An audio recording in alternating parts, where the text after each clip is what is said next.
Bien, bonjour à tous. Est-ce que vous m'entendez? Est-ce que oui, alors je salue nos auditeurs. Voilà, et donc on va lancer ces journées scientifiques qui vont avoir lieu pendant un jour et demi. Voilà, donc je vais déjà vous présenter ceux qui m'accompagnent et que je remercie de leur présence lors de cette séance introductive. Donc, vous avez l'honneur de recevoir contre-amiral Benoît Bononnière, commandant de l'école navale, le président de l'Université de Bretagne occidentale, Mathieu Gallou, que je remercie également de sa présence. Nous avons également donc Dominique, moi-même, on va introduire, mais je commence par nos invités, Dominique, enfin le professeur Martin, si ça ne vous gêne pas. On a les représentants des laboratoires de recherche des institutions qui portent le projet de la chaire. Donc le professeur Gabriel, qui représente le LEGO, qui est rattaché à l'Université de Bretagne occidentale, le professeur Moreau, qui est directeur du CREM, le laboratoire de recherche de l'Université de Rennes, et puis Jean-Marie Kowalski, qui représente le laboratoire de recherche et le département de recherche de l'école navale. Donc tous les trois vont également vous présenter les intérêts de développer des travaux de recherche dans le domaine de la résilience et du leadership. Je vais tout d'abord laisser la parole au contre-amiral commandant l'école navale et au président de l'UBO. Je voulais aussi juste introduire le programme pour développer un petit peu un intérêt pour le contenu, parce que nous avons invité des académiques, mais aussi des praticiens du terrain, et on a à cœur, dans le cadre de la chaire, d'avoir une fertilisation croisée entre les académiques, les chercheurs qui ont un temps plus long, mais un temps de réflexion, en fait, qui permet d'avoir aussi une grille d'analyse sur les actions et les décisions qui sont prises justement par les experts du terrain. Et vous allez avoir, on a organisé en fait ces journées scientifiques sur 3 thématiques. Donc la première, c'est une thématique industrielle, donc qui va avoir lieu cet après-midi. Demain, on aura une séance plus particulièrement marquée sur le domaine maritime et naval, avec des témoignages, notamment du professeur Paulet de la Post-Graduate School donc des États-Unis, naval, d'ailleurs, on tient à préciser, avec aussi un témoignage de commandants de bâtiments de surface, et puis aussi de l'explorateur Jean-Louis Etienne. Et on enchaînera demain après-midi par un atelier plus médical avec des témoignages de haut niveau également, alors tant académiques que de professionnels, en croisant avec des pratiques hospitalières du monde des secours également. L'idée, c'est de porter une réflexion croisée sur la même thématique de la résilience et du leadership, mais à travers des pratiques différentes. Donc, je laisse la parole au co-titulaire, le professeur Martin, qui ajoutera quelques mots également pour cette séance d'ouverture. Merci Sophie, nous sommes bien sûr particulièrement heureux de vous accueillir à cette deuxième journée de recherche. J'aimerais juste rappeler que la chaire en fait est à sa 3e année d'existence, et quand on l'a créée, donc en fait il n'y avait pas la crise du Covid, et la thématique résilience et leadership et les thématiques de recherche qu'on a choisies au sein de cette chaire-là prennent, je trouve, avec cette crise une acuité, une importance tout à fait particulière, et rappellent l'importance finalement de cette question. Et je crois donc sur une légitimation aussi du travail de la chaire, et je crois sur deux tendances fortes, enfin, qui sont incontournables et qui vont vraiment infléchir, je pense, beaucoup de choses. La première, c'est qu'on est très clairement dans des environnements de plus en plus incertains, donc on a du mal à anticiper, on est ce qu'on appelle des environnements complexes, et ça pose de vraies questions en matière de management, véritablement entre la nécessité de concevoir des routines, mais aussi la capacité de continuer à improviser. Donc ça, c'est la première tendance forte. Et la deuxième, c'est vraiment la question de la soutenabilité de l'action à court et à moyen terme, avec des choix en termes de gouvernance, de choix d'acteurs, etc. Donc là, on a vraiment à la fois comment dire, il y a 3 ans, on a créé cette chaire et vraiment le Covid rappelle l'importance et ces lignes de force font véritablement, on a des travaux tout à fait centraux à faire avec beaucoup d'autres. L'un des ADN de cette chaire, c'est vraiment de croiser les regards. Donc, comme l'a expliqué Sophie, je crois que ce qui fait vraiment la spécificité de notre travail, enfin on y tient, c'est vraiment notre ADN, c'est le fait de confronter, de partager des expertises relevant d'univers différents, relevant de la marine, relevant du domaine industriel, relevant aussi d'un travail plus académique. Et c'est vraiment quelque chose auquel, je crois, on tient vraiment, d'où cette forme, enfin, c'est un espace virtuel, et donc, bien évidemment, les interactions sont peut-être moins importantes, mais on tient absolument à cela. Et on y tient d'autant plus que je tiens à rappeler que cette chaire, la constitution de cette chaire, enfin, cette capacité de travailler ensemble, finalement, m'a rappelé que c'est quand même 3 institutions, hein, c'est l'école navale, l'UBO et l'université Rennes, et 2 labos, le Lego et le CREM. Et donc cette capacité aussi, je veux dire, à travailler et à échanger entre nous et à progresser ensemble sur ces éléments-là. Voilà ce que je voulais compléter à la fois sur cette thématique, sur le besoin de partager en confrontant nos points de vue de personnels d'horizons différents et sur aussi donc la façon dont ça a été constitué. Voilà, très bonne journée, je laisse la parole, donc je crois maintenant c'est au À contre-amiral. l'amiral, commandant de l'école navale. Amiral, je vous cède Bonjour à respectueusement la tous. parole. Bonjour Sophie. Bonjour à chacun, chacune d'entre vous. Écoutez, c'est vraiment un réel plaisir pour moi d'ouvrir ces journées scientifiques de la chaire Résilience et Leadership avec le président Mathieu Gallou, président de l'UBO. Écoutez, en tant que commandant de l'école navale, ce que je voudrais vous dire, c'est qu'à l'école navale, on est évidemment très fiers que cette école qui forme les futurs officiers de marine et les futurs chef militaire de demain. On est très fiers que l'école soit à la pointe dans ce domaine.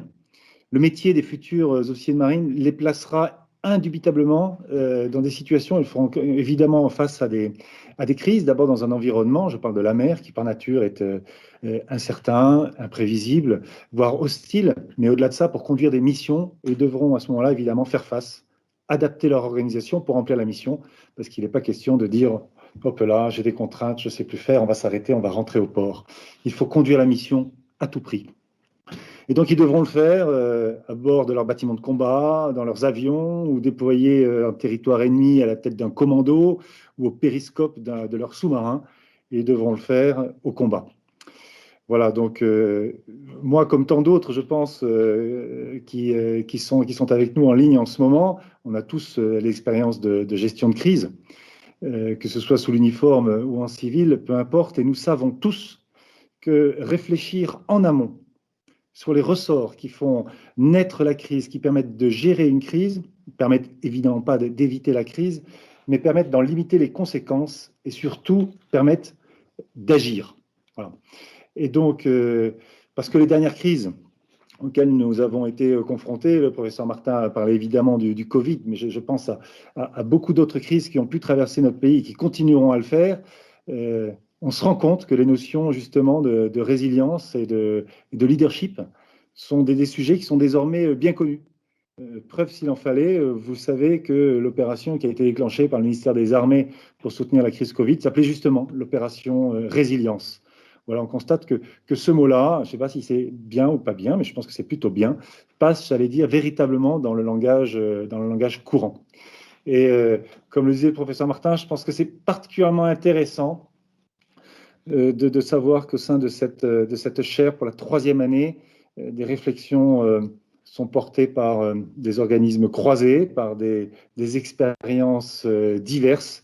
C'est ça qui est particulièrement intéressant. Donc, je voulais vraiment remercier de tout cœur tous les partenaires. Je voulais remercier très chaleureusement ceux qui ont organisé cette journée, qui porte la chaire, à commencer par nos 2 co-titulaires. Merci aussi à tous ceux qui vont intervenir aujourd'hui. Voilà, je pense que c'est un événement aujourd'hui et demain, enfin c'est cette journée et demie, c'est un événement important. Donc un grand merci à tous. Et Monsieur le Président, cher Mathieu, je te laisse la parole si tu veux bien intervenir. Merci beaucoup, Amiral, merci Benoît. Et merci d'ailleurs non seulement de me donner la parole, mais aussi, et bonjour à toutes et à tous, mais aussi d'avoir, pour l'école navale, ouvert ce champ dans le cadre duquel on ouvre aujourd'hui cette deuxième journée scientifique, celui justement de la chaire Résilience et Leadership, alors voilà, portée par l'École navale, initiée par l'École navale, mais à laquelle l'UBO s'est jointe rapidement. Et quand on a, c'est toujours intéressant, alors j'ai eu l'occasion, vu mes fonctions, d'inaugurer pas mal de journées scientifiques, même si je ne peux pas faire tous les colloques, bien sûr, de l'UBO, mais c'est intéressant. La deuxième journée scientifique, c'est toujours intéressant parce que, bon, la première, bien sûr, c'est le lancement, c'est l'heure de l'enthousiasme, c'est l'heure des idées qui fusent. La deuxième, c'est souvent une confirmation. Et moi, quand je vois le programme aujourd'hui, à travers les 3 demi-journées que tu as rappelées, Sophie, industrielle, maritime et ouverture à la santé, je pense que c'est aussi l'âge de la maturité, voilà, la convergence, là encore, autour de l'école navale, aussi bien de Rennes 1 que de l'UBO, et je laisserai bien sûr les directeurs d'unité, des 3 unités, pour ne pas oublier l'IRENAV, l'évoquer, puisque c'est une collaboration scientifique. Je pense que c'est un excellent modèle de contribution qui se fait d'une part par le lien avec l'action. Hein, Benoît, tu l'as rappelé, voilà, la réflexion ici, on dit parfois que voilà, la réflexion universitaire ou scientifique pourrait être un peu coupée du monde. Bon, c'est une mauvaise vue de l'esprit, mais en tout cas, dans le cadre des dynamiques de chair comme celle-ci, on voit bien à quel point derrière, il y a des situations concrètes et ô combien contemporaines, là aussi, vous l'avez rappelé les uns et les autres, à différents titres. C'est aussi une ouverture à l'international. Il n'y a pas de bonne recherche aujourd'hui sans ouverture à l'international, et je me permets, d'une part, évidemment, de remercier les organisateurs, mais aussi de remercier au nom de l'UBO tous les intervenants internationaux dans la chaire, dans cette journée scientifique, parce que on sait bien, l'horizon de la recherche, il est forcément international. Et c'est celle de l'interaction avec les partenaires. Là aussi, ce qui fait toute la vitalité d'une chaire, tout son intérêt, c'est justement que les questions, elles naissent aussi des souhaits et des problématiques des partenaires. Et je veux dire que dans les dernières discussions qu'on a eues sur l'avenir de la chaire, c'est quelque chose de très important.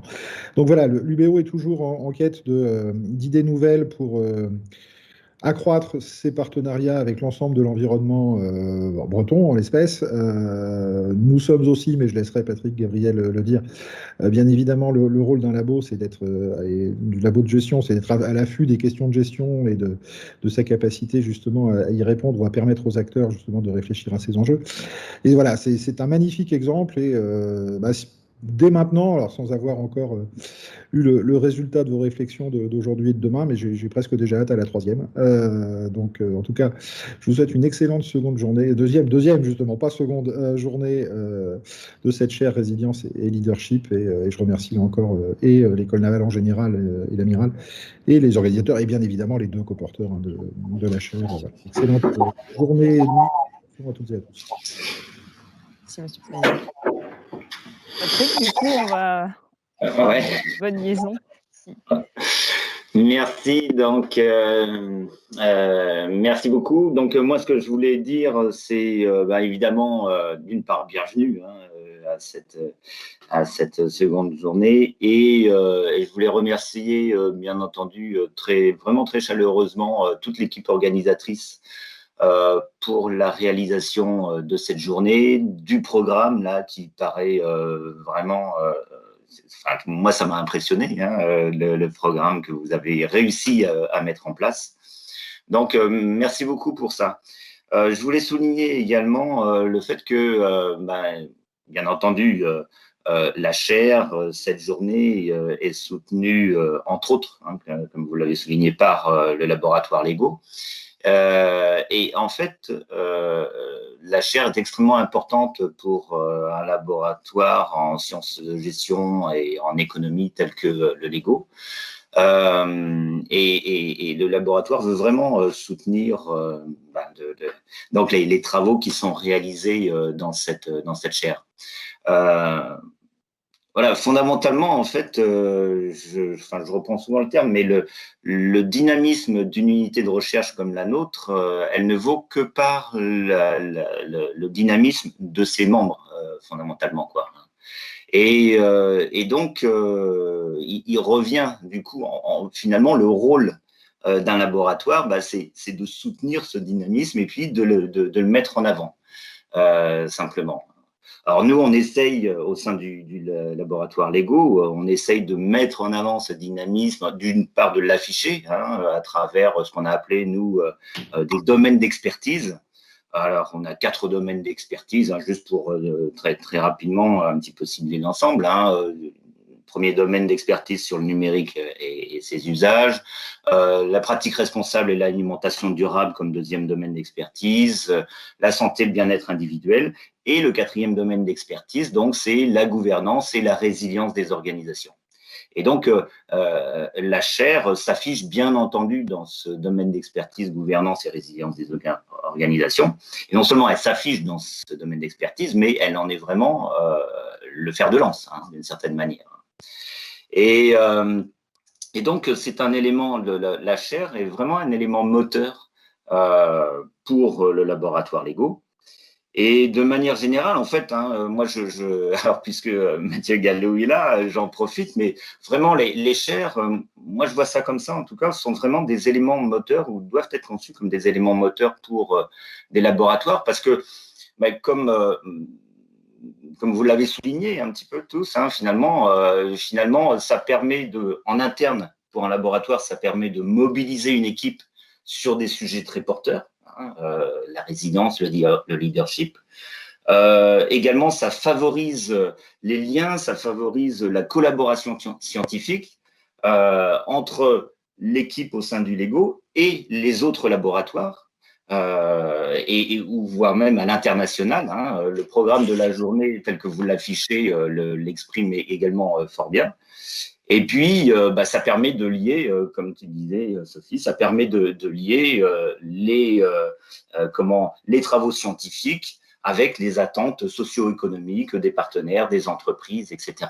Et le thème de la journée, tel que vous l'avez intitulé d'ailleurs, regard croisé sur la résilience entre chercheurs et décideurs, là encore, vous l'exprimez tout à fait bien.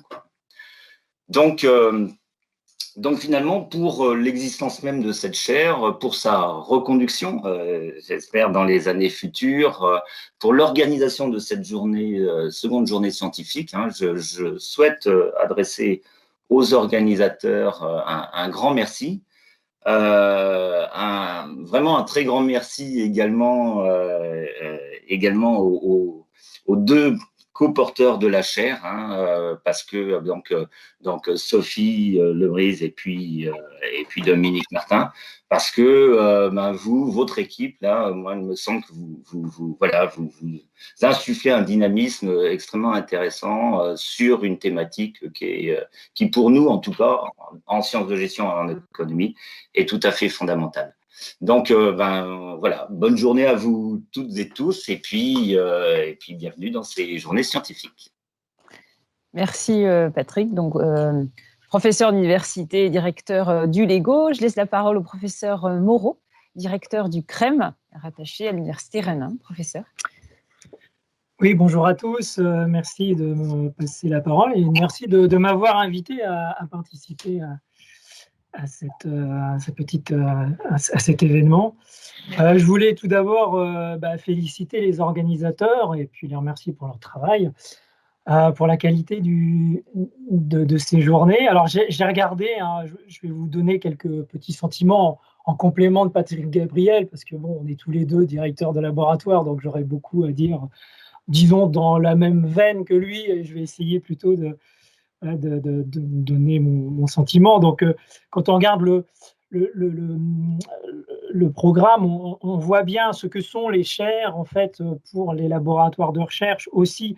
C'est-à-dire que c'est l'occasion d'un projet pluridisciplinaire sur une thématique donnée, alors dans un contexte un peu particulier qui est la chaire. Alors, la chaire, pour un laboratoire, comme disait Patrick, c'est quelque chose de...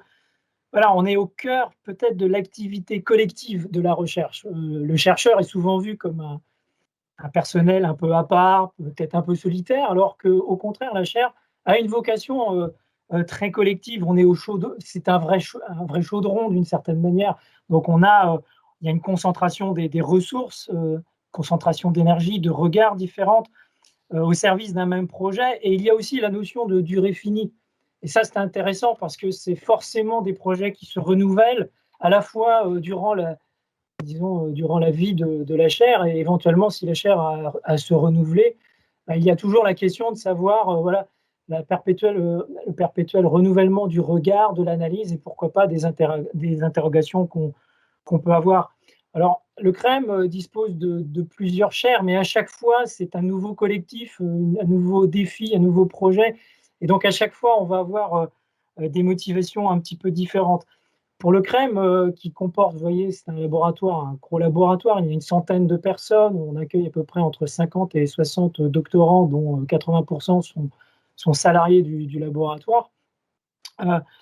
Ces chaires sont l'occasion de mobiliser ou de donner à voir des qualités, des compétences. Et pour le laboratoire, nous avons nous aussi nos spécialités. Alors, on a une grande thématique autour des politiques publiques, de la démocratie, on va dire, une thématique autour du pilotage des organisations en réseau et toutes les formes d'autres organisations, les coopératives, le numérique, l'impact du numérique, les nouvelles plateformes. Et ici, en l'espèce, on a affaire à un objet un peu particulier. Le contexte naval, les bâtiments de guerre, on va avoir donc un contexte tout à fait original. Et puis la dernière thématique qui nous intéresse, c'est tout ce qui relève du risque, de la responsabilité et du comportement. Et évidemment, dans le cadre de la résilience et du leadership, on voit bien qu'on touche du doigt toutes ces réalités, avec un sujet, comme le disait Dominique, on ne peut plus d'actualité, hein, parce qu'aujourd'hui, on voit bien les chocs, les crises, les dangers, les risques, l'incertitude. On est obligé de travailler même sur la teneur du vocabulaire qu'on va employer pour définir les problématiques.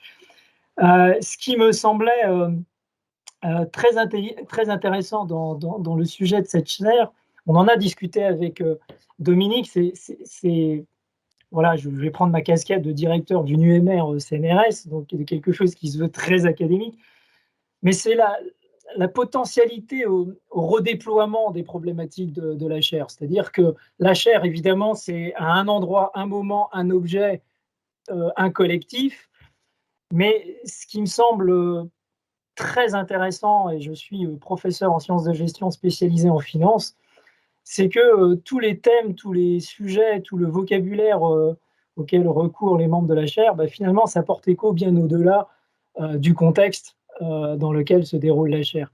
C'est-à-dire que les notions qui sont mobilisées ici sont redéployables largement au-delà du contexte militaire, naval, et ça donne des idées. C'est-à-dire que on peut inviter les gens à suivre ces 2 journées, quand bien même ils ne sont ni marins, ni dotés de leadership particulier, ou bien intéressés au sujet.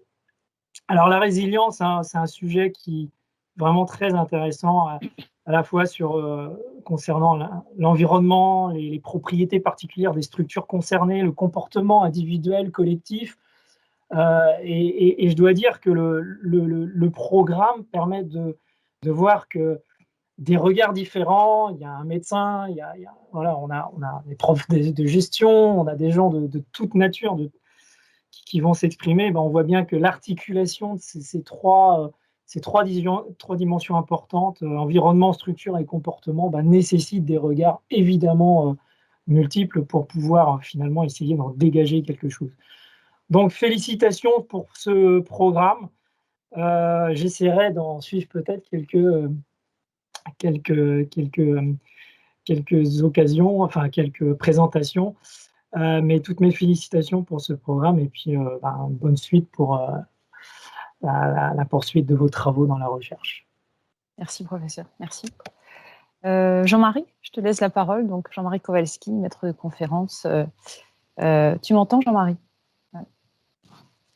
Oui, merci Sophie, je t'entends.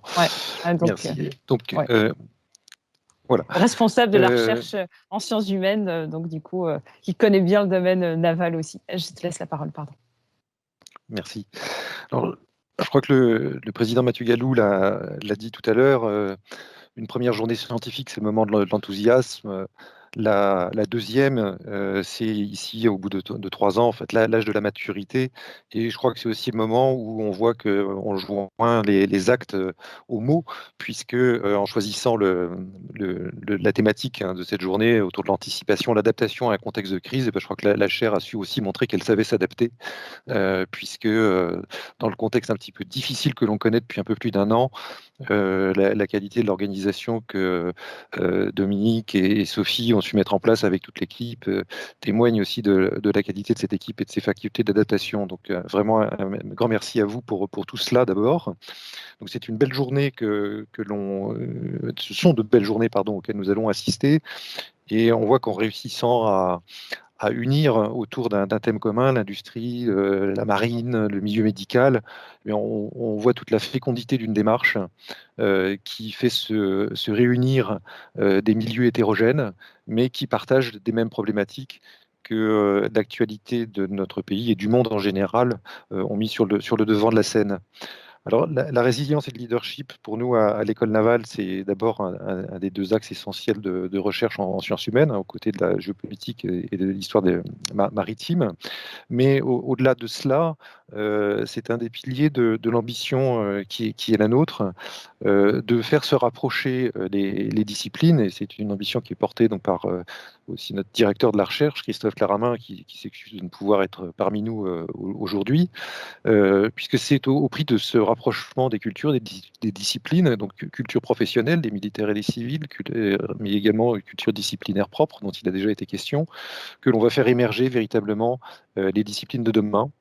Les disciplines dont on a besoin, on l'a dit, pour la recherche, mais aussi, puisque c'est notre vocation première ici, pour la formation de nos élèves.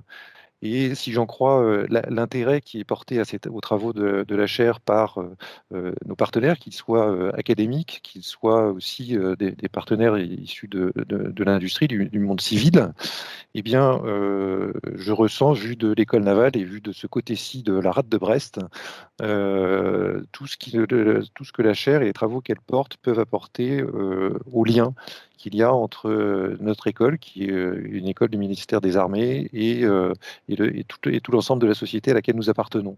Donc nous sommes réunis là véritablement autour d'une problématique commune, et que la recherche et la formation peuvent porter. Et tout cela n'existerait pas s'il n'y avait pas, au fond, cette relation maintenant ancienne de collaboration, de confiance entre institutions, de part et d'autre de la rade, mais aussi plus largement en Bretagne, et confiance entre institutions et confiance aussi entre personnes qui ont appris depuis maintenant bien des années à travailler ensemble et à apprécier ce travail commun. Donc c'est un véritable plaisir pour moi d'être ici aujourd'hui et de prononcer ces quelques mots pour tout le travail qui a été accompli maintenant depuis 3 ans et que j'espère voir se prolonger dans les années à venir. Donc merci Sophie, merci Dominique, merci à tous. Merci à vous tous. On est parfaitement alignés sur le timing. Effectivement, je voulais juste rajouter l'ambition de ces travaux de recherche, c'est effectivement de créer de la connaissance. Et cette connaissance puisse servir aussi aux élèves officiers de l'école navale, aux étudiants du BO, à ceux de Rennes, parce qu'évidemment, ça permet aussi d'affûter en fait les compétences dans les domaines de la résilience et du leadership. Donc merci à vous tous pour ces mots très bienveillants, voilà, qui donnent envie d'aller plus loin, évidemment, et de poursuivre cette aventure collective, parce qu'elle est bien collective, effectivement. Et ces interactions respectueuses qui sont source de fiabilité nous aident effectivement à nous adapter. Dominique, c'est un compagnon de longue date, et puis l'équipe est ô combien soudée et engagée. Je tiens d'ailleurs à souligner, c'est le docteur Laouni qui est pilote de ces journées, pour tout le travail fait, accompagné de Fanny Béguin qui du coup apporte tout son savoir et savoir-faire en communication, voilà, et puis les doctorants, voilà, que vous aurez l'occasion de rencontrer tout au long de ces journées. Donc merci beaucoup. La séance est donc lancée. On va quitter cet espace virtuel pour laisser la place à notre première session sur le domaine de l'industrie. Donc, je cède la parole à mon collègue Ayoub. Voilà, merci à vous tous en tout cas. Merci.